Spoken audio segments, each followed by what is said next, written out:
e nder ɗowdi ƴaɓɓindi. En ji'i no Maatiyu tindiniri Yeesu kisnowo garɗo daga lenyol Dawda. O ardiɗo nden o ekkitinowo bano Musa, ɗon ma bono Immanuel. E nder ɗemgal Ibraniyankore mana majum woni Allah e wondi e meɗen. Gaɗa Yeesu andinama, o fuɗɗi ekkitinol maako wiki laamu Allah waray. Laamu ngu o waddi ngu joto nder yonki neɗɗo hande e jahango.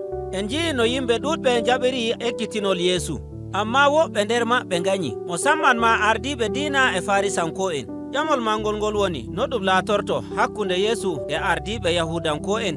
Nder suurawol garaygol, suurawol 14 yaago 12. En daaray kammunde nde yimɓe ngodi dow kisnowo. Yeesu e yamɗitina nyawɓe. Faande 2 emo nyamna yimɓe kawtal tokkuɓe mo yaaki nder ladde. Arande ɗum Yahudanko'en tan, ɗiɗaɓum ɗum yimɓe na Yahudanko'en. Ɗum e ɗum nandi ko Musa waɗani ɓiɓɓe Israa'ila nder ladde. Ngam non yimɓe ɓe fuu ɓe seyake ngam Yeesu. E yiiki maɓɓe ɗuɗɗum annabijo mawɗo, o ma kisnowo. Ardiɓe diina bo e ndaramo ɗum goɗɗo ekkitinowo nder jimi. No Daniyel holli, kisnowo no waray o nyama jalorgal o hisna ɓiɓɓe Israa'ila, o bo do'a gunkiji. Ngam non ɓe ndarda Yeesu modibbo fewre meto o haala kalluka dow Allah. Ɓe mbaɗi ka metugo haalaji iri ɗi'i. Ɓe kawriti yimɓe ngam ɓe siryo ɓe nangirta ɓe mbaramo. Ngam non Yeesu hakkiti, o fuɗɗi ekkitinki tokkuɓe mo e suuɗe. Ngam non ɓe mbaɗi seko ko kanko woni kisno ɓiɓɓe Israa'ila, ngam wala jaɓɗomo. Nder suurawol 19 Yeesu ƴami tokkuɓe mo, no ji'iroton yam? Nden Bitrus wardi e notango welngo, boɗɗum a woni kisnowo ɓiɗɗo Allah mo yonki. E yiiki Bitrus Yeesu o laamiɗo, o nyame jalorgal e konu. Sai Yeesu waggini Bitrus, mi wartay laamiɗo, amma e laawol feere. Sai Yeesu fuɗɗi ekkitinki daga nder annabaku annabi Isaya. Emo wi'a, laamiɗo kisnowo torroto faa o ware, ngam hakke yimɓe maako. E non Yeesu holliri kanko woni laamiɗo kisnowo. O laamorto bo maccuɗo kokkayɗo yonki muɗum ngam ɓiɓɓe Israa'ila e leƴƴi koriɗi fuu. Bitrus e tokkuɓe Yeesu koriɓe fuu ɓe keɓtay ɗum. Ngam non Yeesu nyamri yeeso yaaki wonde yeɓre e nder ekkitinol maako. E nder yeɓre nden e woodi ekkitinolji feere-feere. Ɗum e holla no heɓtuki Yeesu saɗiri.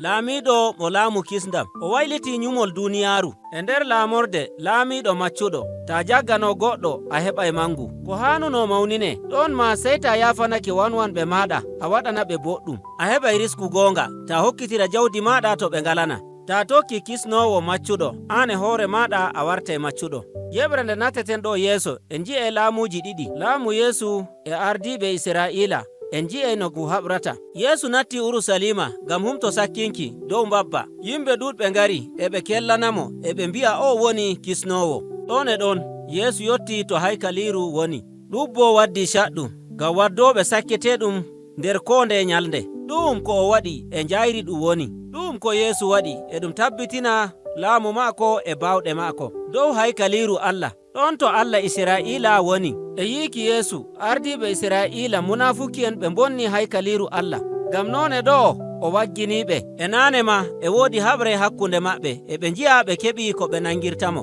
ngam ɓe semtinamo e njayri.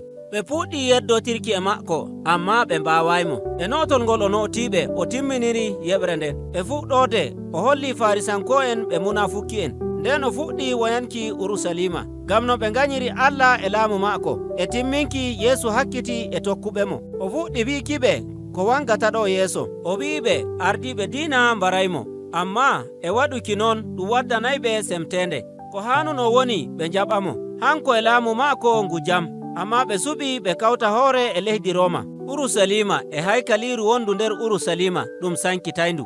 Sai Yeesu wi'i, fuu e non habaru ɗum timmayi. Ɗum rimɗinayyam daga mayde. Mi ummitoto. Ngam non wolde njalde o so'oyto.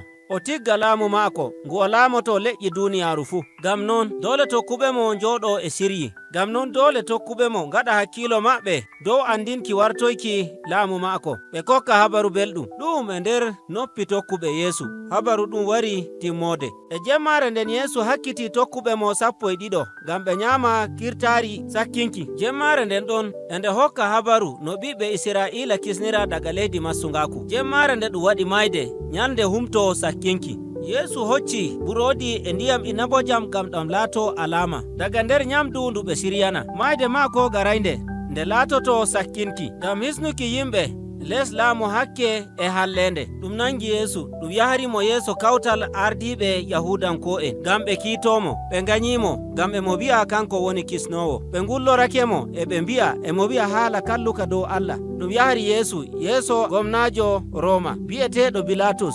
E nyumo maako Yesu wala laifi, amma wannare nde ɓe ngaɗi dow maako e ɓe mbi'a dole o waɗane kiita wareki dow gafangal. Ɗo en jiyay no Maatiyu windiri bindi muɗum emo itta daga nder ko winda nder alkawal kiingal. Emo holla mayde Yesu na ɗum goɗɗum kesum ko tampendam, amma e ɗum hebbitina annabaku baɗano ɗum nder alkawal kiingal. Warki Yesu ki massuɗo kisnowo. Annabi Isa o tokka ekkitinol maako ko nganyimo e maymako ɗum hiitoɓe, hanko o hiitama o hocci hakkeji maɓɓe. Ɗum waddi bileki Yesu dow gafangal, ɓandu maako jippina waɗa nder yenande. Suurawol timmode deftere nden timminiri e goɗɗum kayɗini ɗum. Nyande alat subaka tokkuɓe Yesu ɓen tawi yenande nden omtama o wala ɗon. Ɗon e ɗon sey yimɓe fuu mbaɗi yiiki Yesu emo foofa. O ummitake daga mayde. Deftere nden timminiri e Yesu ummitiɗo daga mayde. Emo ekkitina o hokkiɓe umrore mawnde. Yesu wi'i, min woni laamiɗo duniyaaru gongajo. Ngam non o lili tokkuɓemo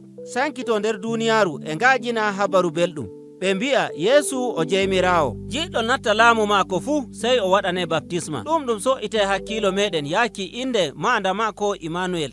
Daga suurawol go'o yaaki wolde nde timmode nde hokki tokkuɓemo nder deftere nde. Wolde nde o timminiri woni mi wonday e moɗon.